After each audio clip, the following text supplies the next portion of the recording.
আচ্ছা রোজ, হ্যাঁ বলো। তুমি কি কয়েকদিন যাবত আমায়রাকে নোটিস করতেছো? কি নোটিস করব? কিসের কথা বলছো?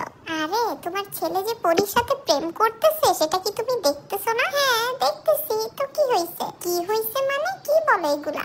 তো আর কি বলবো, ঠিকই তো বলতেছি। আমার ছেলে বড় হইছে না, ওর প্রেম করার বয়স হইছে, ও করতেছে। তুমি কেন এত মাথা ঘামাচ্ছ? আর পরী তো একটা ভালো মেয়ে। আরে ভালো মেয়ে তা তো আমিও জানি। হলোই তো, তাহলে এখানে আর কিসের কথা? আরে আমরা রাজি হলো, ময়না তো রাজি হচ্ছে না।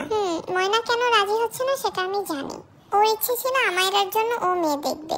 সবকিছু তো আর ভাগ্যে থাকে না।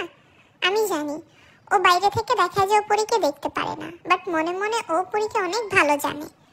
সমস্যা নেই, আমি বুঝিয়ে বলবো ওকে। হ্যাঁ তুমি একটু বুঝায় বললো, যেহেতু এখন আমাদের ছেলের পছন্দ হয়েই গেছে আর পরীও একটা ভালো মেয়ে, সেখানে আর আমাদের বাধা দেওয়ার কোনো প্রয়োজন নেই। সমস্যা নেই, আমি ময়নার সাথে কথা বলবো।